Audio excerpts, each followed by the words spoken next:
kedalaman laut, area panahan atau area rute kapal besar. Kemudian langkah keenamnya itu olahraga atau spot olahraga atau balap perahu, kawasan lindung dari habitat perikanan, kemudian budidaya rumput mutiara, aksesibilitas, atau pelabuhan kapal orang atau kapal perikanan. Kemudian aksesibilitas ke fasilitas sosial, kemudian hutan yang tersedia di daerah terpencil, didukung oleh fisik atau laut pantai dangkal yang nilainya nanti akan dilihat dalam grid. Ya, next.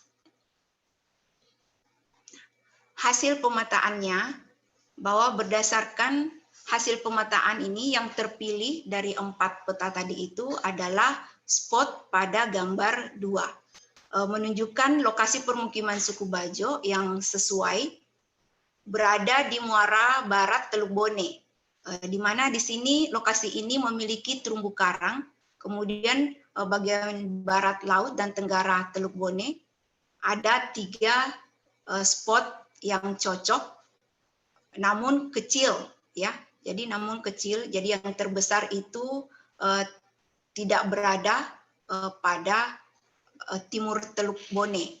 Jadi titik-titik yang mereka tidak memilih untuk jadi hunian itu terdapat pada bagian timur.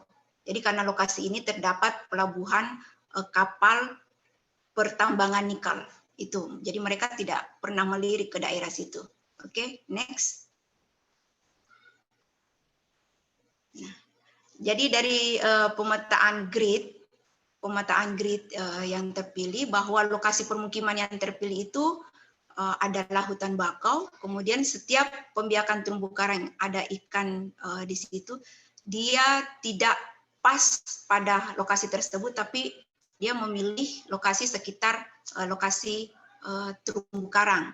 Kemudian lokasi yang tidak terpilih yaitu yang cocok di bagian timur Bone karena terdapat pelabuhan kapal penambangan nikel yang berlokasi di sana. Ya, next. Jadi BTMSL atau yang disebut dengan lokasi yang cocok dengan huniannya itu berada di muara barat Teluk Bone yang memiliki terumbu karang.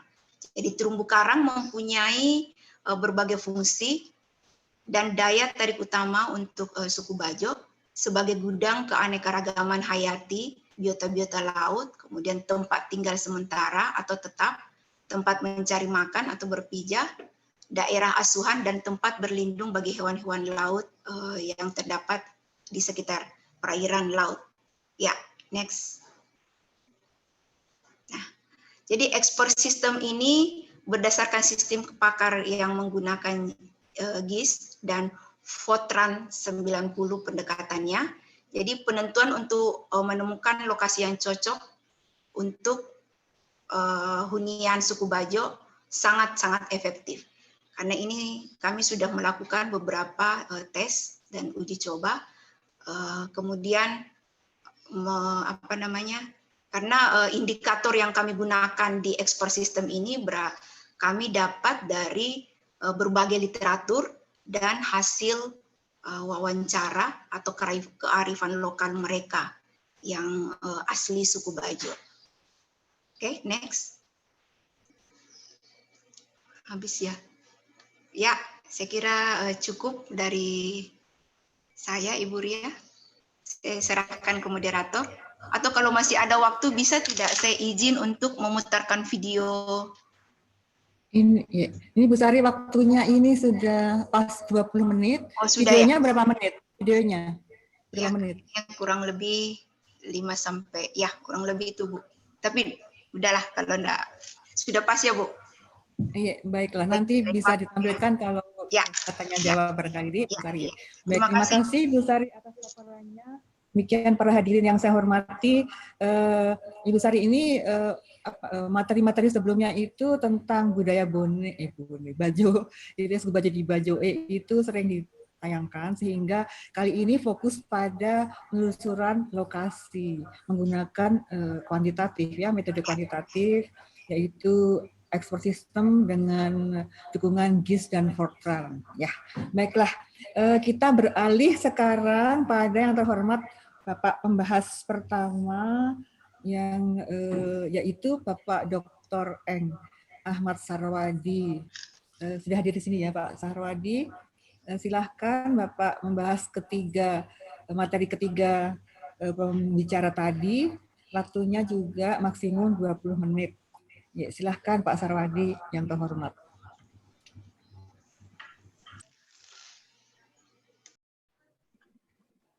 Oke, terima kasih Bu Ria. Ini terima kasih sekali untuk suara saya kedengaran. Maaf. Iya Pak. Iya kedengaran. Ya. Terima kasih sekali Pak. Ini Pak Mohsen juga terima kasih sekali sudah diberi kesempatan untuk bisa sharing di sini. Jadi mungkin saya akan loncat-loncat tapi saya siapkan beberapa slide gitu.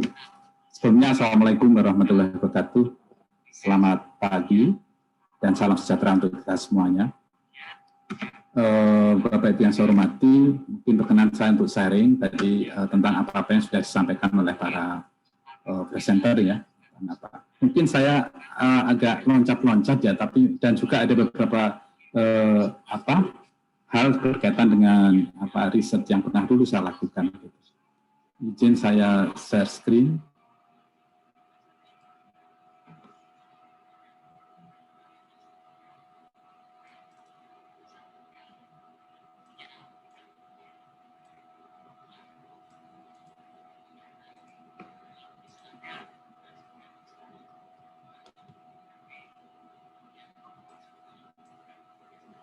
Bapak Ibu yang saya hormati, sebentar. Saya membaca presentasi dari ada Bu Nading, ada Bu Ira, kemudian Usam, itu ada benang merah berkaitan dengan transformasi. Jadi perubahan dari satu posisi ke posisi yang lain ya di dalam hunian atau saya sebut ruang hunian di lingkungan perairan. Baik yang sifatnya bersiklus atau yang sifatnya berubah tapi tidak kembali lagi gitu. Jadi coba nanti saya bahas. Dan ada juga yang Bu Samar Rahman mencoba mencarikan lokasi dengan expert system tadi, lokasi-lokasi. Tapi itu juga upaya transformasi, misalnya harus perumahan Sukoharjo itu berubah misalnya seperti itu. Nah ini yang disampaikan oleh Bu Nadine gitu ya. Jadi ini kan transformasi, jadi memang bicara tentang salah satunya tentang transformasi, baik transformasi bentuk ya, dan juga transformasi spasial. Nah ini dari rumah panggung, kemudian rakit ya, kemudian rumah mengapung dan sebagainya. Jadi berbeda dengan tadi sudah disampaikan oleh Bu Nadine, kalau di yang lain rata-rata tuh dari rakit menuju panggung karena dia ingin menjadi lebih baik, karena konteks rumah rakit atau rumah lantai kadang-kadang dianggap sebuah pemukiman yang dalam tanda petik kurang baik gitu ya, dalam tanda petik, tidak semuanya. Sehingga dia ingin menempati rumah lebih baik dengan kadang pindah ke panggung, bahkan pindah ke tempat lain yang lebih permanen gitu situasinya. Tapi beda sekali dengan yang di Danau Tempe ini, dia justru dari rumah panggung menuju ke laut. Tentu saja ini ada kaitannya dengan pekerjaan ya, dengan pekerjaan, sehingga konteks sosial itu nampaknya menjadi terkait juga ya, konteks kemampuan dan konteks dalam sosial artinya ekonominya terkait juga, kenapa dia bisa ke panggung ketika ekonominya misalnya lebih mampu dan sebagainya. Tapi agak berbeda dengan Danau Tempe, Danau Tempe yang dia nampaknya kaitan juga dengan persoalan pekerjaan ya, dia menjadi seorang nelayan dan sebagainya. Tapi dari Danau Tempe kemudian di Buira itu dinamis ya. Ada perubahan, ada transformasi saya lihat. Ada transformasi yang bergerak di sana dan Sam mencoba mencarikan lokasi mungkin bagian dari transformasi kalau suku Bajo akan terpindah gitu, misalnya gitu. Nah, ini situasi saya baca di Bu Nadine, di mana pasang surut sangat menentukan, sangat ya berkaitan dengan posisi dari perumahan itu mungkin sekali. Nah, ini yang tadi ada nilai kepercayaan lokal. Nah, saya pikir ini juga bagian yang perlu kita, atau yang mestinya kita lihat di dalam kita melihat sebuah kemungkinan, karena kita kan di culture kita itu, maaf kalau saya salah, biasanya ada kepercayaan-kepercayaan. Maaf Pak Ahmad, Pak Sarwadi, unmute dia punya Pak, lagi unmute. Dari tadi belum kelihatan. Suaranya tidak kedengaran. Tadi nggak kedengaran berarti? Halo. Halo, sudah kedengaran? Ya, sekarang. Oh iya. Oke. Yang tadi kedengaran tidak dari awal saya ngomong? Belum. Belum? Kedengaran Pak. Baru aja Pak hilangnya. Iya, baru aja. Di pas. Ya. Nilai-nilai kebijakan lokal ini apa, atau nilai budaya lokal, saya pikir perlu diperhatikan. Ini menarik sekali. Kenapa demikian? Tentu saja bisa digali lagi. Tapi sebagai contoh, misalnya nanti saya sebutkan ada tempat tertentu yang nilai Islamnya sangat kuat sehingga ruang untuk putri itu sangat penting. Misalnya itu nilai-nilai. Jadi ketika membahas ruang-ruang hunian, ya, saya lihat semuanya ruang hunian itu kadang-kadang nilai lokal menjadi penting juga kita perhatikan. Kemudian yang berikutnya adalah ini yang respon terhadap iklim, ya, terhadap arah angin, ya, penyinaran, sehingga terjadi perubahan orientasi. Nah, ini kan transformasi posisi. Jadi yang ini saya sebut sebagai siklis karena akan berulang gitu ketika itu mungkin setahun berubah-ubah, ya, tergantung dari situasi angin. Dan nah ini menarik sekali.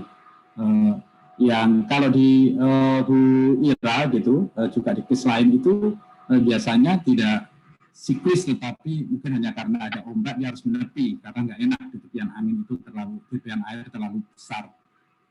Ombaknya dia di tengah harus menepi pada saat tertentu, tapi ketika musim tertentu dia agak ke tengah lagi untuk mencari air agar nggak terlalu dangkal misalnya.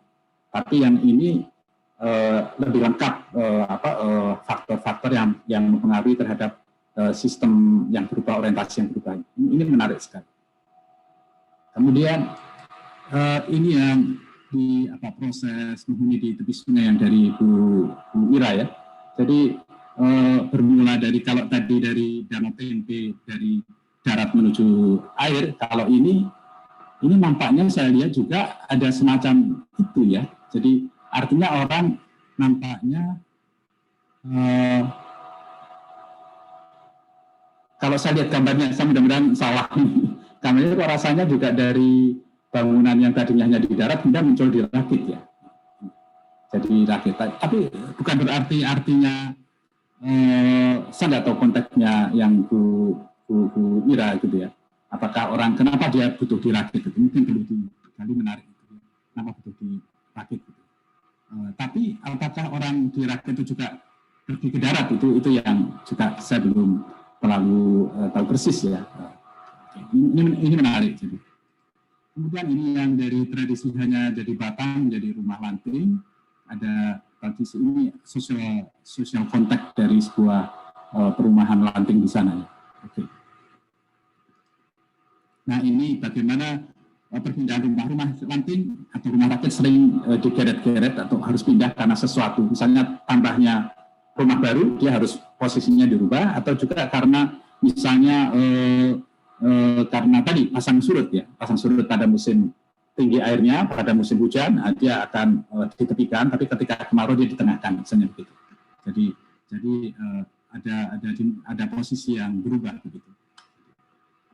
Nah, ini program tanpa kumuh, beberapa problema di tepian sungai khususnya, yang saya tahu kalau di Danau Tempe saya belum tahu. Memang persoalan kekumuhan menjadi tantangannya. Hampir semua riverside settlement itu kondisinya kurang baik, ya, dan butuh upaya-upaya penataan. Ini yang terjadi hampir semua tempat, ya. Di Jogja juga seperti itu, walaupun ya Jogja itu beberapa masih belum baik, sehingga diupayakan ada improvement program, ada juga upaya-upaya semacam urban renewal dengan rumah susun dan sebagainya. Nah, ini Busam mencari lokasi yang tepat, ya, dengan expert system, ya, di permukaan air untuk suku Bajo, bukan suku Bajo. Nah, ini saya coba lihat bagaimana transformasi. Ternyata transformasi itu juga terjadi pada tidak hanya di di air tapi di darat. Contoh di Bali ada sebuah skrip nulis dari saya cari di Google, ada seorang yang menulis di jurnal dari Brawijaya kalau salah, juga menunjukkan ada perubahan. Ini di Bali yang cukup ketat tradisinya pun ternyata ada juga perubahan. Nampaknya transformasi hunian itu menjadi satu yang terjadi di mana-mana. Bahkan di Bali juga terjadi. Jadi ini di kasus di Bali. Jadi terjadi juga di sana di Tabanan di Jatiluhur. Jadi ini yang harus kita menjadi hal yang menarik untuk dikaji dan bagaimana antisipasi ke depan. Nah ini contoh yang di Bali ada chain of Gendry dan macam-macamnya, pola pattern-nya juga berubah. Ya. Jadi nampaknya hunian itu sangat dinamis ya. Ya seiring dengan orangnya juga yang mungkin berubah gitu. Ini sedikit saya tambahkan riset saya dulu yang tahun udah lampau sekali saya, jadi buka buku ketika membaca sedikit, makanya saya ingin juga sharing sedikit ya, tentang riset saya dulu, bahwa konteks sosial menjadi penting ketika orang ingin memahami mengapa dia tinggal di situ. Ya. Karena apakah dia ingin permanen atau tidak, itu menjadi bagian penting dikaji ketika di tepian sungai, setahu saya. Kalau Danau Tempe saya belum tahu case-nya, apakah mereka ditanyain akan tetap tinggal di situ atau suatu ketika akan pindah gitu. Kenapa pindah atau kenapa dia tetap di situ? Kalau di case di Sungai Musi, dalam riset saya dia tidak ya ini selamanya di situ karena dia kadang kaum migran dari kota sekitarnya ke situ mencari kerja. Tempat yang paling mungkin tinggal pertama itu di Ranting gitu. Setelah dia makin mampu dia pindah ke Tangguh, pada pindah ke darat. Jadi konteks sosial ini menjadi sangat penting dipahami untuk mengetahui sebuah eksistensi sebuah permukiman di tepian sungai. Oke. Jadi ini tumbuhnya, ini konteks sosial yang di sebelah kiri.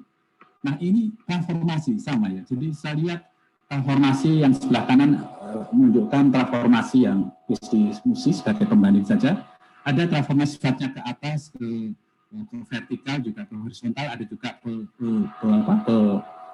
penyekatan menjadi satu ruang jadi dua ruang, dan yang menarik lagi adalah ada yang mengkonversi. Jadi rumah rantingnya itu, rumah lanting atau rumah rakitnya itu dibawa ke pinggir, dikasih tiang-tiang jadi rumah panggung. Jadi ada konversi.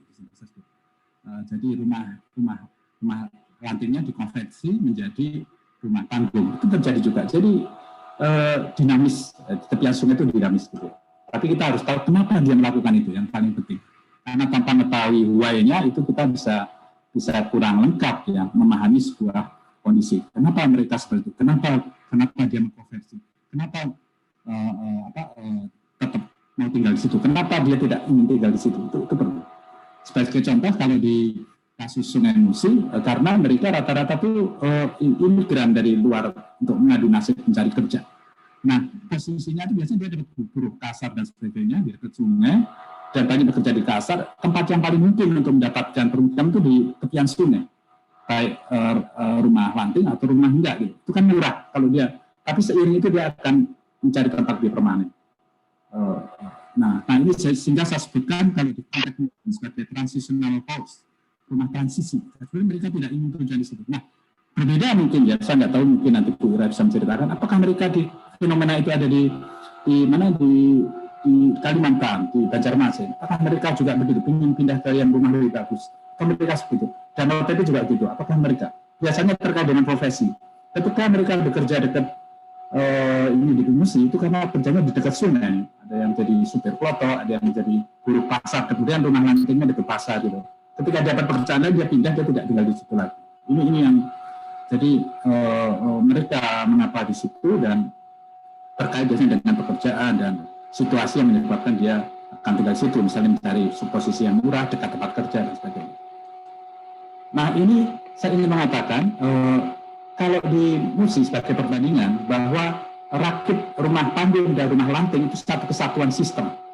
Jadi spasial sampai dia di tepian sungai. Jadi kadang-kadang ada fasilitas yang ada di bagian rumah panggung dipakai oleh rumah rakit, ada yang dirakit dipakai oleh panggung. Misalnya ada komunal untuk buang air besar itu ada di komunitas dekat rakit. Itu kadang orang panggung bisa ke situ juga memakai.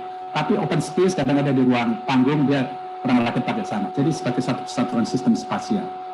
Kalau yang kiri ini adalah konteks sosial penghuni. Jadi bagaimana migran tadi datang ke kota untuk mencari tempat tinggal dan tempat yang paling mungkin, belum punya uang banyak di tempat yang di tepian sungai.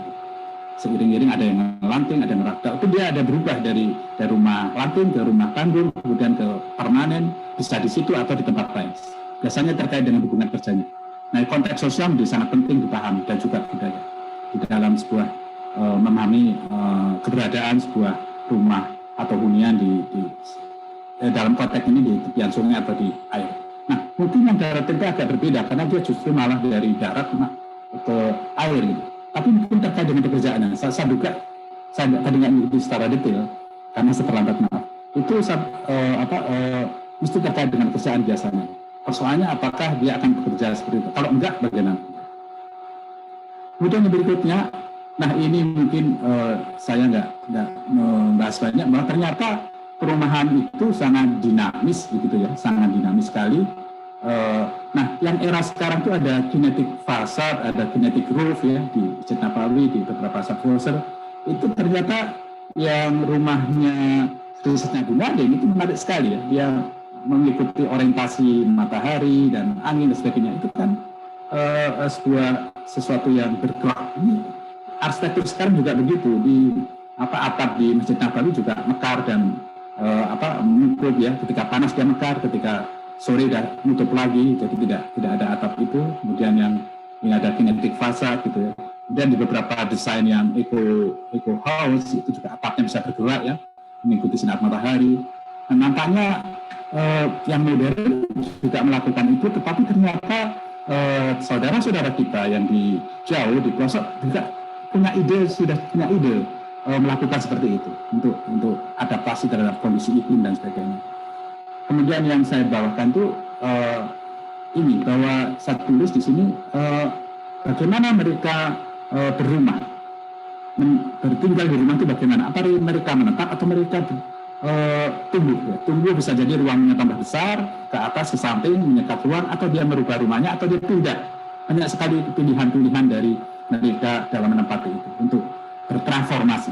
Jadi transformasi transformasi peruangan, juga transformasi aktivitasnya, mereka berubah profesi, atau transformasi juga pekerjaannya. Gitu. Ya, ini terkait dengan ruang rumahnya, karena biasanya rumah itu salah satu paling mendasar adalah terkait dengan beberapa dengan bagaimana dia dekat dengan tempat kerja, atau juga jenis pekerjaannya dan sebagainya. Yang di Bu Ira juga seperti itu. Jadi saya lihat topik besar hal yang menarik dari riset ini adalah berkaitan dengan transformasi namanya, atau perubahan. Mungkin kata-kata nggak tepat istilah saya, tapi saya lihat seperti itu. Baik di Danau Tempe ada terjadi, tapi ada sifatnya perubahannya itu siklis gitu ya. Di Danau Tempe itu siklis. Dia tergantung dari musimnya, dia akan bergerak putar seperti itu. Tapi ada perubahan yang permanen. Jadi ketika dia rumah lanting menuju rumah panggung, rumah darat, itu tidak balik lagi menjadi rumah lanting lagi, tapi mencari tempat lain. Jadi, tapi ini yang menarik dikaji. Yang menarik dikaji di Danau Tempe ini, saya belum tahu apakah akan tetap bermotivasi tinggal di situ, itu pertanyaannya. Kemudian juga yang di Bu Ira, apakah bermotivasi tetap tinggal di situ atau suatu ketika cita-cita meninggal itu? Karena ini penting berkaitan untuk kalau kita mau menata di daerah itu. Kalau dia akan meninggalkan tempat itu, biasanya rasa untuk memilikinya agak berkurang dan di kota-kota, sehingga cenderung perbaikannya agak sulit karena dia nanti saya nggak tinggal di situ lama. Nah, ini perlu dilihat ya, seperti itu. Sehingga kalau di museum saya menyebutnya sebagai rumah transisi sebenarnya mereka itu. Mereka tidak bercita-cita permanen di situ, dia transisi ke tempat lain. Nah, dan ini juga cocok menurut saya, karena sepadan sungai itu adalah daerah kawasan lindung, mestinya tidak dipakai sebagai sesuatu yang permanen, misalnya sampai direklamasi dan sebagainya. Sepadannya jadi hilang, secara lingkungan jadi ada persoalan. Sepadan sungai kan diuntukkan untuk lindungan terhadap daerah-daerah di tepian sungai itu. Sehingga kalau jadi bangunan permanen dengan reklamasi agak menjadi pertanyaan. Tapi ketika membuat masih menjadi ruang-ruang transisi, ruang hunian transisi, pertanyaannya adalah bagaimana strategi kita untuk memikirkan penataan itu juga sesuai dengan tempat itu yang transisional, itu menjadi penting. Itu bukan permanen loh, itu transisional. Kalau membangun menata COD itu dengan ada kasih ruang perpustakaan, ruang apa, tapi tidak mengharapkan orang tinggal di situ lah memang. Kasus di Jogja juga transisi ternyata sama. Kasus di Musi, kasus di Jogja dalam konteks sosial sama. Mereka ruang transisi dan diharapkan mereka di situ tidak punya keterampilan, latihan nambal ban, latihan mereparasi sepeda motor, ya nanti dia pindah tempat lain. Sehingga yang diberikan adalah ruang-ruang untuk dia bisa mengembangkan, ada perpustakaan, ada macam-macam. Sehingga mobilitas sosial melalui perpindahan mungkin jenis kerjaan juga akhirnya mempengaruhi dia atau membawa dia pada pindah pada tempat yang lebih baik. Tapi bagaimanapun ruang tepian sungai itu nggak boleh dulu, saya setuju. Tapi bagaimana agar itu kita harus tahu persis situasinya itu apa, akan permanen atau tidak mereka tinggal di situ. Itu yang harus kita pertimbangkan di dalam mengintervensi di ruang itu.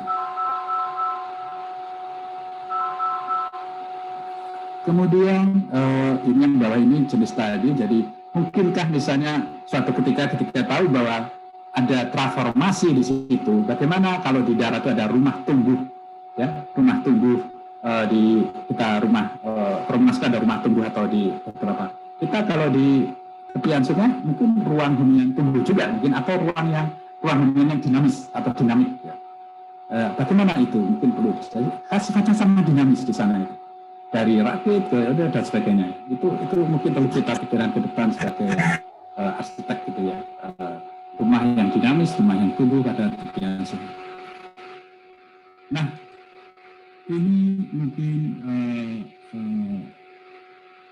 jadi saya melihat bahwa arsitektur hunian di perairan bersifat sangat dinamis, baik karena kebutuhan luasan ruang hunian yang harus bertambah entah vertikal, horizontal ataupun juga menyekat, atau mendapatkan rumah yang lebih baik, ya, sehingga dia perlu kadang-kadang rumah rakit itu dipandang bukan terbaik, ya, walaupun tidak semuanya. Beberapa kasus seperti itu sehingga dia butuh rumah lain. Saya tinggalkan itu ketika uangnya lebih. Atau respon terhadap iklim, terhadap alam, ada pasang surut, sinar matahari, angin dan sebagainya. Jadi dinamis saya lihat. Ini yang sangat, walaupun tingkat dinamikanya, konteksnya berbeda. Yang di Danau Tempe dengan yang di tepian sungai itu agak berbeda. Tepian sungai Banjarmasin dan Musi sangat kental dengan area urban, sementara yang di Danau Tempe nampaknya tidak terkait dengan kontak urbannya tidak. Kalau di sana sangat pengaruh urban itu sangat terasa sekali di Banjarmasin maupun di Musi. Jadi ini agak berbeda. Tapi sangat dinamis ada perubahan yang dinamis di sana. Nah, kemudian saya lihat bahwa kondisi beberapa tempat itu ya. Jadi perlu ide model penataan, mutasi kemuan, antisipasi dan ini yang tadi saya katakan. Ketika Wira sudah memaparkan upaya-upaya untuk mencoba menata itu ya, tapi perlu kita dalami bahwa ada konteks sosial, budaya, lingkungan fisikal, ini yang belum mendapat perhatian. Tadi fisikal itu ada iklim, ekosistem, ada disertasi dari dosen Unsri yang di ITB dulu dan saya memuji itu menarik karena dia buat model penataan permukiman di daerah Riparian, di daerah Pasang Surut. Karena itu sangat rawan ekosistem. Ini juga perlu kita pikirkan. Ya. Jadi karena kalau tidak mungkin kadang begini, mereka meninggali tapi maaf, kadang kurang care terhadap lingkungan. Saya lihat seperti itu, kurang care lingkungan. Sehingga misalnya maaf ini, mereka membuang kotoran langsung ke sungai. Kalau sedikit nggak apa-apa. Kalau pemukimannya padat dan membuang itu semua di situ, maka bakteri coli menjadi unsur pencemar. Di samping ada pencemar yang lain ya, mungkin maksudnya dari deterjen dan sebagainya. Ini menjadi problem. Sehingga perlu juga kita pikirkan ketika menata berkaitan dengan persoalan lingkungan itu. Karena di sana ada ekosistem tertentu pada daerah riparian ini. Ya. Nah, sehingga menurut saya kajian ini menjadi sangat menarik di sungai. Jadi kita bisa memberikan pemikiran secara bersama dengan penghuni-penghuni. Sembari kita juga terus menggali arsitektur perairan sebagai tempat belajar.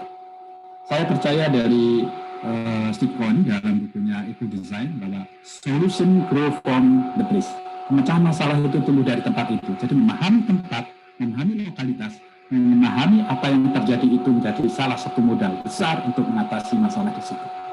Jadi itu salah satu prinsip di eco design menurut Steve Cohen, yaitu solution grow from the place. Jadi pemecahan tumbuh dari tempat. Jadi saya pikir riset ini sangat menarik dan kita makin saya belajar lagi, ya sudah lama tidak ngotak-ngatik, tapi ternyata setelah saya lihat kok ada hubungannya dengan riset saya dulu, maka saya tampilkan bahwa pemukiman tepian sungai itu mungkin lebih cepat berubah dibandingkan yang tidak sungai, mungkin karena ada konteks sosial dan sebagainya. Yang Danau Tempe sangat dinamis, ya saya lihat sangat dinamis karena sangat merespon iklim atau kondisi iklim di situ, ya, arah angin, sinar matahari dan sebagainya. Dan saya pikir itu dari saya mengatakan bahwa sektor hunian perairan Indonesia sangat dinamis. Dan kita perlu memahami konteks ketika memahami sebuah hunian, saya pikir dimanapun ya, tapi dalam konteks perairan ini sangat penting sekali karena dinamika tadi. Sehingga kita nanti bisa membuat sebuah ide-ide pemikiran, kalau kita harus mendampingi mereka ketika menata di daerah itu.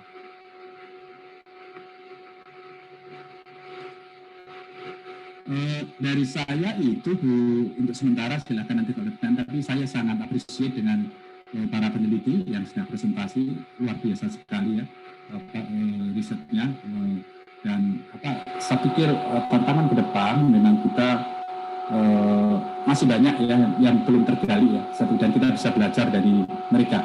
Danau Tempe mengajarkan bagaimana rumah nggak harus, mungkin di modern sudah rumah itu tidak berhenti, tapi tidak statis, tapi bergerak gitu.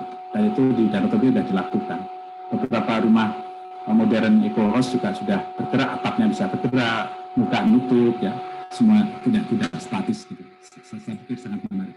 Tetapi di kita, hal yang lain penting adalah konteks sosial ini menjadi penting. Jadi kita mestinya tidak merubah sedemikian rupa sehingga mengabaikan konteks sosialnya, karena salah satu mereka tinggal dan melakukan seperti itu karena ada konteks sosial atau budaya di situ. Saya pikir itu Bu Ria dari saya. Terima kasih. Ya, terima kasih sekali Pak Sarwadi atas pembahasannya. Yang baiklah, setelah ini kita akan menuju ke tanya jawab sebelum nanti akan diulas penutup oleh Bapak Prof. Josfi, ya, Prof. Josef Kiartomo. Sebelumnya saya pinpoint dulu tadi pembahasan Pak Sarwadi ada 4 poin penting. Pak Sarwadi membahas itu pertama bahwa arsitektur air itu dinamis, cair, mengalir, berubah, bertransformasi vertikal maupun horizontal. Yang kedua, arsitektur air itu kinetik, bergerak, bertranslasi, bertransisi. Nah, kemudian yang ketiga ini yang selalu diulang tadi adalah pentingnya konteks sosial dan budaya di samping konteks fisik, ya, dan ini ditekankan bahwa konteks sosial budaya itu lebih menentukan. Ini sejalan dengan Rapoport ya sepertinya ya. Kemudian keempat, Pak Sarwadi menekankan ke depan itu pemecahan itu mengutip tadi teori ya, itu bahwa seharusnya tumbuh dari tempat ya. Itu saya kira poin 4 yang dapat saya catat tadi. Nah, marilah saya tengok ini ke chat. Ini ada belasan pertanyaan, kira-kira ada 14 ya, kalau nggak salah ini. Saya sudah konsultasi dengan Pak host, ini Pak tuan rumah, ini bagaimana urut dari atas ya. Nanti semoga bisa terjawab ini dalam waktu berapa Pak Musin? 25 menit, 20 menit. Ya, kita lihat nanti, mohon nanti Bapak Ibu pemerasan pembahas menjawabnya bisa dengan lebih singkat namun sesuai dengan itu ya kan. Mohon maaf ini. Ya, yang pertama langsung ini dari atas saya baca ini dari ini Bapak Ibu ya, Andi Junggio. Ini ada dua pertanyaannya. Yang pertama itu ini untuk Ibu Ira ya, kalau tidak salah tadi itu, dalam penataan rumah terapung tepi sungai, apakah mempertimbangkan kesempadan sungai atau bantaran sungai sehingga land use kawasan rumah panggung tidak mengintervensi sempadan sungai, dan bagaimana cara mengatasinya apabila pola ruang pengembangan rumah panggung ini overlay terhadap zona sempadan sungai. Ini kepada Ibu Ira. Dijawab dulu ya barangkali. Silahkan Ibu Ira. Oke. Terima kasih pertanyaannya. Jadi untuk pengaturan rumah terapung tadi terkait dengan garis sempadan sungai, di Kota Banjarmasin memang sudah ada aturan tentang sempadan sungai gitu ya, walaupun itu tidak bersifat saklek.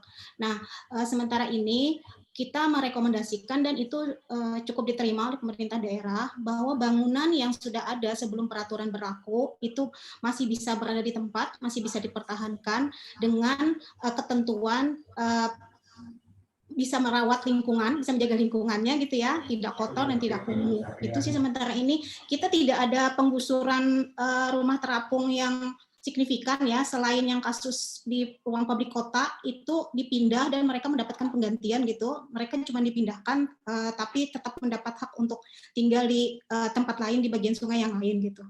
Untuk selama ini tidak ada pembangunan yang baru selain yang tadi saya ceritakan, itu pembangunan 2 rumah lanting, itu dia berada di dalam garis sempadan sungai juga, tapi itu karena kaitannya untuk promosi wisata dan juga kaitannya salah satu upaya pemerintah kota menata tepian sungai gitu. Jadi dia berada di dalam garis sempadan sungai, diperbolehkan gitu ya dengan tujuan tertentu. Nah, sedangkan untuk bangunan yang bantaran sungai, itu bantaran sungai yang berpanggung tadi saya ceritakan, dia berada dalam garis sempadan sungai itu memang sedang dihimbau sebetulnya, itu statusnya status quo gitu ya, oleh Balai Sungai itu ditetapkan bahwa itu akan ditata dan mereka boleh memilih tetap berada di sana gitu ya, selama tidak melanggar sampai ke dalaman yang mengancam karena rentan terhadap gelombang klotok yang lewat, speedboat yang lewat juga, sehingga dari segi material bangunan juga mereka lebih ada upaya untuk memperbaikinya seperti itu. Jadi peraturan sempadan sungainya itu bisa diberlakukan secara ketat itu pada bangunan yang dibangun baru gitu ya. Sementara rumah terapung tidak ada pembangunan baru selain 2 rumah yang tadi saya ceritakan gitu. Jadi tidak ada permasalahan sih selama ini tentang garis sempadan sungai, jadi tidak ada overlay karena bangunannya bangunan lama, tidak ada bangunan baru, kemudian rumah bantaran sungai tadi yang berada di dalam kawasan sempadan itu dibantu pemerintah daerah untuk dimaksimalkan kualitasnya. Itu aja. Apalagi ya Mbak? Itu tadi ya sudah ya. Oh iya, tadi saya mau menanggapin sedikit boleh ya yang tadi Pak Sarwadi tadi. Jadi yang dari silahkan. Transformasi dari terapung ke berpanggung juga terjadi Pak di sekitar tahun 80 sampai 90-an ketika pemilik rumah itu mempunyai kemampuan untuk membuat struktur panggung Pak. Jadi mereka tinggal di rumah lanting itu sebenarnya karena tidak ada pilihan. Kalau disuruh pindah mereka sebenarnya mau pindah Pak. Mereka ingin punya rumah yang bisa diwariskan kepada anak cucunya. Sementara rumah lanting itu sangat rentan, harus diperbaiki setiap 3-5 tahun sekali, diganti pelampungnya, ditambah lagi dengan drum plastik, dan seterusnya, itu cukup membebani ekonomi mereka. Gitu. Sehingga mereka sangat mendambakan jika disuruh pindah ke darat, mereka akan pindah gitu Pak. Sudah banyak ada terjadi beberapa yang mampu beli di darat, rumah lantingnya itu dipindahkan, dijual ke keluarganya yang terdekat yang kurang mampu juga, atau rumah lantingnya tadi ada yang dijadikan bedakan atau kos-kosan untuk pendatang dari Jawa Pak. Para pedagang-pedagang, karena di sana murah sekali sewanya, kemudian air gratis, kemudian juga mereka dekat dengan pusat kota. Nah, itu yang terjadi di Kota Banjarmasin. Jadi sama seperti yang tadi Bapak sampaikan. Itu cukup kayaknya jawabannya Mbak Ria. Iya, baik, terima kasih Ibu Ira. Demikian Bu, tapi Ibu ada Bapak ya, Andi J. Dunggio. Mungkin sudah terjawab ya. Kemudian juga langsung Ibu Ira menanggapi pembahasan Pak Sarwadi ya. Ini Pak atau Ibu, mohon maaf saya nggak lihat fotonya Andi Dunggio. Ibu ya, ini ada pertanyaan selanjutnya nih untuk Ibu Naida. Dalam penataan rumah terapung tepi danau, apakah mempertimbangkan sempadan danau, bantaran danau, sehingga land use kawasan rumah panggung tidak mengintervensi sempadan danau, dan bagaimana cara mengatasinya apabila pola ruang pengembangan rumah panggung itu overlay terhadap zona sempadan danau? Ini pertanyaan sama dengan sungai, namun untuk kasus danau. Silakan Ibu Naida. Ya, terima kasih ya, Ibu Ria. Terima kasih pertanyaannya Pak Andi Dunggio ya. Oh Pak Andi ya, Pak Andi Dunggio. Ya mungkin Pak Andi. Ya baik. Jadi seperti yang dikatakan oleh Ibu Ira tadi, sama di danau juga itu sebenarnya tidak ada masalah sempadan. Ini terlepas dari bahwa itu berada di pinggir danau atau di tengah danau, karena rumah mengapung ini terus bergerak. Seperti yang saya katakan tadi bahwa rumah mengapung ini akan berada di pinggiran danau kalau kondisi air lagi naik, tapi bisa saja selama berbulan-bulan dia tidak berada di pinggiran sungai, di pinggiran danau, tetapi dia berada terus bergerak setiap bulan, setiap minggu, berpindah-pindah dari satu tempat ke tempat yang lain. Dan mengenai peraturan pemerintah terhadap tentang Danau Tempe ini sudah diatur bahwa masyarakat yang ada di situ untuk mempergunakan semaksimal mungkin peruntukan zona yang telah ditetapkan. Itu salah satunya adalah masuk dalam pasal berapa ya? Pasal 9 itu pemanfaatan danau untuk rumah mengapung. Jadi ini sudah ada perdanya. Perda itu nomor 14 tahun 2016. Jadi saya kira untuk masalah overlay dengan pemukiman yang ada di daratan itu tidak ya Pak, karena pemukiman ini terus bergerak. Beda dengan yang ada di Banjarmasin, beda yang ada di Sungai Musi juga, bahwa mungkin akan terus stay di pinggir sungai. Tapi di Danau Tempe tidak. Ya, jadi akan terus bergerak setiap saat. Kalau airnya surut dalam sehari juga mereka akan rame-rame meninggalkan tempat itu. Saya kira begitu, Bu. Terima kasih. Baik Ibu Naida, demikian Pak Andi Dungio ya. Kalau masih ada pertanyaan lebih lanjut, nanti dilanjutkan mungkin di forum yang di luar Zoom ini. Baiklah, saya lanjut untuk yang ketiga. Ini adalah pertanyaan ketiga dari Pak Muhammad Awaludin Hamdi. Nah, ini menyatakan salam, kemudian menanyakan, ditunjukkan untuk semua ya. Semua itu berarti 3 pembicara dan 1 pembahas nih barangkali ini. Nah, ditujukan untuk semua pemateri. Ya. Berbicara masalah berarsitektur lingkungan air, kira-kira apa yang menjadi konsep yang lebih spesifik untuk direkomendasikan baik secara spasial maupun arsitektur pada lingkungan air yang berciri lokal, ekologis, dan berkelanjutan? Demikian pertanyaannya. Silakan mungkin mulai dari Ibu Ira, kemudian Ibu Naida, Ibu Sari, ya, untuk pemateri. Silakan. Konsepnya itu terutama yang kita harapkan itu dari pemerintah daerah terutama ya Bu ya, itu mempertahankan identitas lokal, karena kota Banjarmasin itu dikhawatirkannya penataan kota tepian sungainya itu tertata bagus gitu ya, tapi identitas lokalnya jadi kabur gitu kan, seperti itu.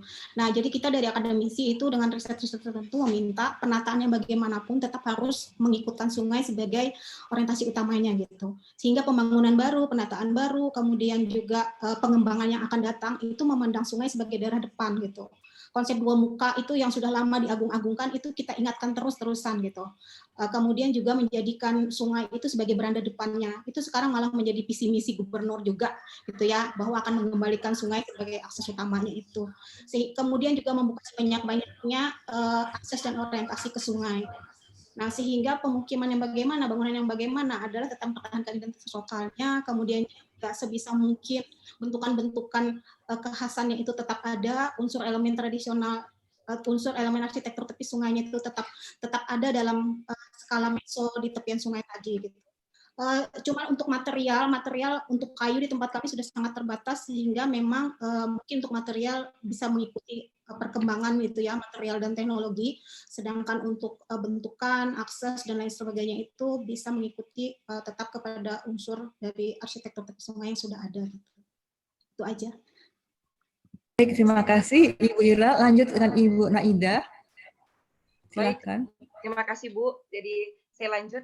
Jadi bagaimanakah cara mempertahankan secara spasial? Jadi pemukiman mengapung ini secara spasial, secara keruangan ya, dalam bermukim tetap mempertahankan nilai-nilai budaya dan nilai-nilai lokal yang ada. Di antaranya pertama, bermukim di sana itu harus jauh dari, tidak boleh bermukim di area reservat tadi, area perlindungan.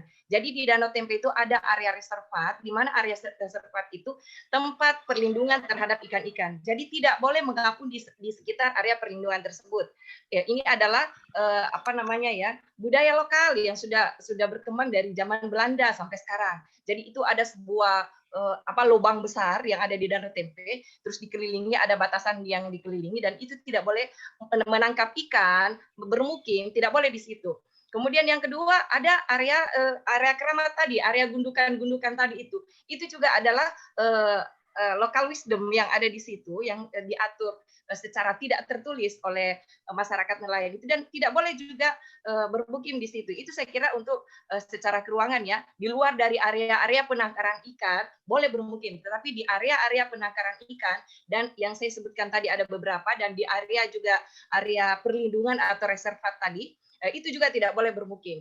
Kemudian kaitannya dengan vegetasi itu sangat penting sekali bagi masyarakat yang ada di situ. Jadi biasanya kalau vegetasi itu membawa bencana, kalau di sini kalau itu terlalu banyak ya, kalau di Danau Tempe itu vegetasi itu justru memberikan perlindungan terhadap angin bagi rumah ini agar tidak terterpa angin kencang, sehingga kadang-kadang ada rumah yang lepas dari tambatannya dan itu bisa terbalik. Nah, dengan adanya vegetasi ini hubungannya dengan pengaturan permukiman ini, rumah ini jadi aman. Itu tentang spasial atau keruangan ya, tapi tentang ciri yang bercirikan ekologis ya, berciri lokal tentang huniannya. Jadi arsitektur yang ada di sana tetap merupakan transformasi dari arsitektur tradisional Bugis rumah panggung. Makanya tadi perubahannya itu dari tadinya tidak memiliki panggung, jadi akhirnya memiliki panggung karena mereka sadar bahwa mereka ini berasal dari suku Bugis yang memiliki arsitektur tradisional rumah panggung. Sehingga rumah yang ada di sini, walaupun tinggi tiangnya itu berubah dari 2,5 meter sampai 3 meter, berubah jadi 50 cm. Tetapi konsep makrokosmos filosofi bahwa dunia atas, dunia tengah, dengan dunia bawah itu tetap ada. Jadi atap rumah itu sebagai dunia atas, badan rumah itu dunia tengah, dan kolong rumah walaupun 50 cm itu adalah dunia bawah. Jadi itu tetap dipegang oleh masyarakat Bugis. Jadi saya kira konteks budaya, sosial, kosmologi tetap dipelihara di kawasan ini karena kawasan ini adalah kawasan kampung tradisional ya. Beda dengan di tempat lain yang mengalami transformasi ke modern. Kalau di sini tidak. Saya kira gitu, Bu Ria. Baik, iya, terima kasih Ibu Naida, ya jelas sekali ya. Baik, kemudian Ibu Sari, silahkan. Terima kasih Bu. Jadi kalau konsep untuk rumah suku Bajo yang ada sekarang, yang ada di perairan ya, yang masih ada di perairan itu harapannya agar pemerintah memberikan ruang. Jadi memberikan ruang dalam mempertahankan kearifan lokal dan melestarikan ekologi perairan laut. Karena banyak hal atau kearifan lokal mereka yang sangat terkait dengan pelestarian ekologi laut. Misalnya masih masyarakat suku Bajo itu masih mempertahankan pemali ya. Jadi salah satu kata pemali itu atau larangan misalnya menangkap gurita di sekitar hunian mereka. Itu karena kalau maknanya bahwa kalau dengan menangkap gurita itu bisa mendapatkan hukuman alam katanya menurut mitos mereka. Dan dari segi ilmu perairan bahwa memang gurita itu sekarang adalah sangat dikonservasi dan dijaga kelestariannya. Kemudian ada lagi yang pamalinya yaitu melarang mendirikan atau berhuni di taluk atau cekungan, karena di cekungan di kawasan perairan itu merupakan tempat perkembangbiakan perikanan laut, jadi tempat tumbuh dan bertelurnya ikan-ikan laut. Jadi mereka itu sangat menghindari hunian di sekitar taluk. Kemudian mereka juga orientasi rumah yang khususnya yang ada di antara pasang surut, mereka masih memegang konsep orientasi utamanya adalah di laut. Jadi mereka tidak membelakangi laut. Jadi sangat menghargai laut sebagai orientasi kehidupan dan mata pencaharian mereka. Saya kira itu Ibu Ria. Terima kasih. Ya, baik, terima kasih. Ini ketiga pembicara sudah menjawab dengan jelas. Saya lanjutkan ke pertanyaan berikutnya nih dari Ibu Mirna ya, khusus untuk Ibu Ira nih, Ibu Ira Mentayani. Untuk rumah terapung tepi sungai, bagaimana legalitas bangunannya?